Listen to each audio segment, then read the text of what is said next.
hip hop gave me a global eye or a global mind. Because like I was saying, I was listening to all these people from different places and they led me to be intrigued about where they were from. I found out, I went on a road of discovery because of learning other music, because, this song sampled some jazz record. They sampled some Fela Kuti record. Hip hop actually made me listen to more African music than I did before, which is incredible because of all this thing about sampling and all those stuff. So you'd be curious, or you'd be like, let me go and check out this Hugh Masakila. Let me go and check out, so that I can bring my own identity into the music. So for me, it was very powerful. And not just me, not just myself. Our generation, then there was a wave of musicians who then indigenized hip hop and did something called hip life, which was like a crossbreed between high life and hip hop. And that was the first time people like me could see ourselves potentially creating. Because other than that, I was rapping Tupac and those things, but I couldn't see a way in which I could be one of those things. It felt familiar but foreign. But then when the Bravo, Reggie Rockstone, all these people started doing it with familiar sounds, with familiar languages, with familiar stories. They're talking about nightlife in Accra, talking about some drinking spot I might know. I wasn't drinking then, but I'm just saying. It's when I could see myself do it. So for me, it's been powerful. And it's not just me. Look, let me tell you one actual, not so big secret. Afrobeats has become so huge, and because Afrobeats has become huge, a lot of people don't acknowledge the diversity of music in Africa. But a lot of Afrobeats artists used to be rappers. That's their beginnings. Trust me. And there's something about how it helps you build your ability to create hip-hop that is important. If you listen to Burna Boy, you can tell he was a rapper. My goodness, you check the flows. Wizkid, there's old videos of him. So hip-hop's influence is without doubt globally. And for a person like me who actually, is unapologetic about it, is great, because I use the music of my origins, but I know that my vehicle is hip-hop because, I have things to say, and hip-hop is rebellious, and that can be my form. That's what I want to be my form. I'm not out here to conform. Hip-hop is non-conformings. So that's, for me, it's been incredibly important. I think where I am though now in my life is that I believe that there needs to be much less rigid boxing around these genres, because what happens is that it precludes the ability for all these things to be big at the same time.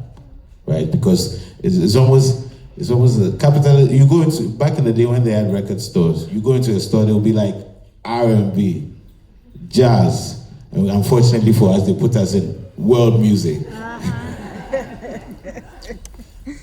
Those things, as much as it seems to serve the person selling it, a lot of times don't serve the cultures creating it.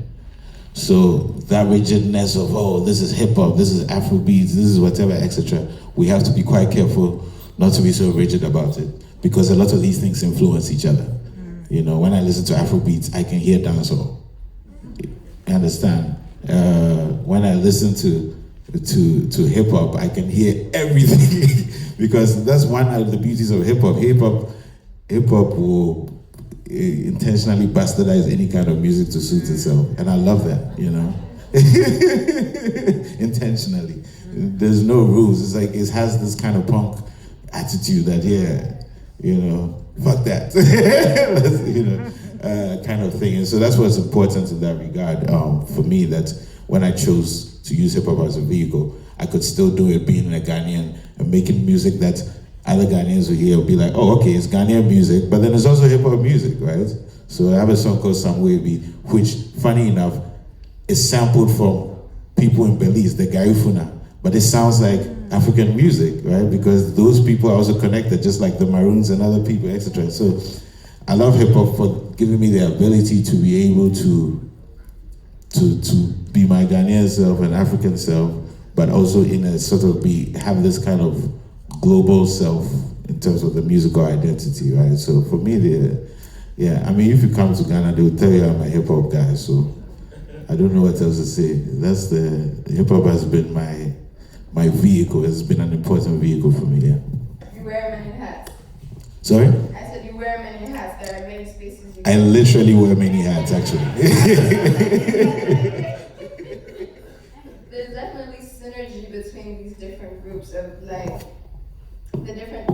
It's like a gumbo, right? Like hip hop is incorporating many things, and at its core, it sounds like hip hop is not just music; it's a lifestyle, right? It's a development, a self-development actualization that it helps you do. Your curiosity, the transition from your love for literature and your wordplay into rapping and emceeing and Yeah, not to interrupt you, but I think you triggered something that's important. It's the aspect of hip hop that perhaps has been the most compelling in making it a global force, is that it's culture, right? It's taking itself very seriously as a culture. A lot of other music forms look at themselves as music. If you look at majority of the popular musicians in Africa, how do they dress like? What? They might be singing the most high-lifey Afrobeats, but how do they dress like? Correct?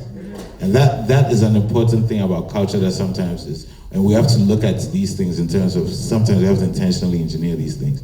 If you're a creation people, if you innovate, you have to think about it beyond just the art. You have to think about it culturally. And that's what hip hop has understood itself, from the Bronx to the world. That is culture.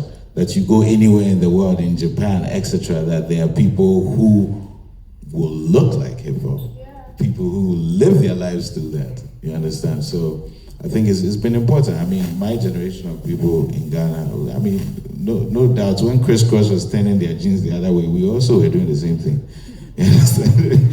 Etc. So beyond even the fact that maybe tomorrow I might start creating palm wine high life music, my approach will be very hip hop, because hip hop culturally has molded me.